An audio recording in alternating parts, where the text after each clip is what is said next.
So there's been a lot of ups and downs in the home construction market, remodeling, new builds. But what's coming down the pipeline? Well, for the last 2 years, there was a big spike in remodeling and construction. And that's because when the pandemic hit, people wanted to add more space to their house, upgrade their living space. And then you had a period of time where when interest rates were low and home prices were spiking, people wanted to build new homes.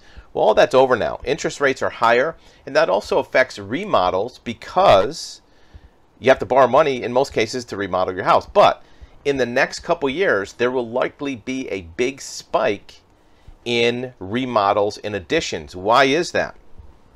Typically, homes go through different evolutions of design and upgrades. That's usually at about 30 to 40 years old. When a home is 30 years to 40 years old, that's when there's major reconstruction in the home. Certainly people do remodels and maybe light upgrades to kitchen or bath or paint. But at 30 to 40 years, there's major things that are done. Could be the roof, right? It could be septic system. It could be to completely restructure the floor plan and layout of the home. Because what happens after 30 to 40 years is the home now is functionally different from what the current market is. It could be the layout, it could be the number of bedrooms, it could be the size of the closets, it could be an open floor plan versus a dedicated floor plan. There's a lot of things that change. Certainly they change sooner than 30 years, but at 30 years is when it really starts to become an older looking and feeling home. Well, if you rewind the tape going back 30 to 40 years, you're back now into the 1980s. The 1980s is when there was a big boom of housing construction, late 70s, early 80s into the mid 80s. Well, now those houses are starting to get to be 30 to 40 years old. They need a roof. Most roofs go for 30 years. Things like siding, right, might be 30 years old. You're going to find that a lot of these houses either need functional upgrades or have a big want for aesthetic and design upgrades. What does that mean for builders? Well, that's going to put a lot of these projects onto the front burner for homeowners. Builders need to be prepared for this. Now, there may be some, throwing a wet towel on this because the interest rates are still high. And some people may not want to borrow money at 8%, which is what a HELOC will be right now, about 8%, cash out refinance. And that's expensive money, but some people just have to do it. If you need a $40,000 roof and you don't have $40,000, you might have to borrow the money at 8%. Might be, $400 or $500 a month.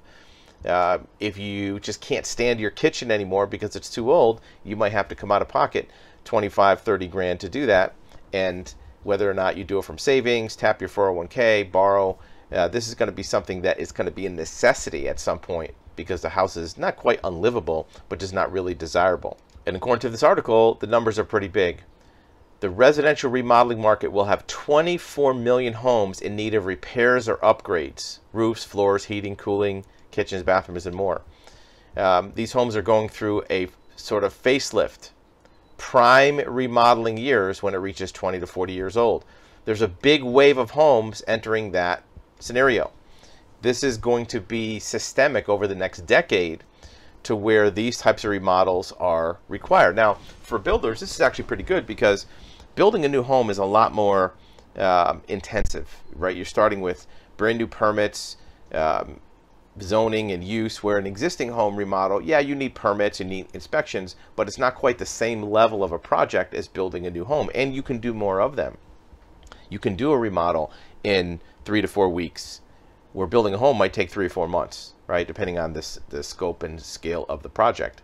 The other reason for this, maybe on the other end of the scale, is in the past when a home got to be old and it needed a new roof and remodel, some people would just sell it and buy a new house. Well, now many people are locked in a rate at 4% and will likely stay put for as long as possible, right? So they have to upgrade. So the interest rate on one hand will keep some of these remodels from happening, but on the other hand will accelerate remodels because more people are going to want to stay put, keep their 4% interest on their current mortgage. They may have to borrow at a higher rate on a second mortgage if they're going to borrow to remodel. But some people will just do it from cash and from savings. There is, however, the issue of price, and remodeling customers are becoming more price sensitive. Part of it's because of the interest rates and the economy. Part of it's also because of comparison to prior remodels. The cost of a construction project is higher. Building materials is higher, labor is higher, construction costs are higher. So if they compared, well, I remodeled my kitchen for $10,000 20 years ago, why is it now $35,000, right? There's a big culture shock or sticker shock in some of these cost basis. And this is the key right here. We've talked about it on the real estate side. Housing turnover is going to slow.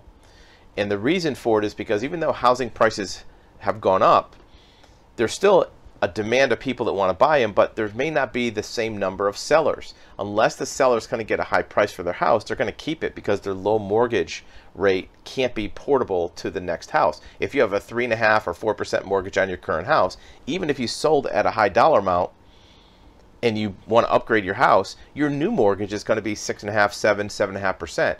So even if you buy the same price house without going up at all, which you'd never do, your mortgage might double your mortgage payment, right? Between tax, insurance, interest. So unless it's a really unique situation, most people are going to hunker down, remain in their current home, and maybe make it into their dream home by remodeling or upgrading or putting on an addition. So for builders, this is going to be an interesting period of time when some of these projects start to come to fruition, and it may require an adjustment in how these projects are done, putting them into like a cookie cutter assembly line process, and also getting the labor. That's one of the difficulties right now, is getting skilled trades. You know, we have builder colleagues that are offering $80, $90, $100 an hour for actual labor costs, paying their workers that much, and they either can't find any, or the ones they do find work a little bit and come to find out they're not qualified or they don't show up. So the availability of workforce is a problem. And materials is eased up a little bit, but there's still a little bit of a backlog on certain materials. Thin goods, you know, 2x4s, 2x6 are pretty good, but some of the larger structural materials still may have a little bit of a backlog because of the curtailments at the lumber mills in the western part of Canada.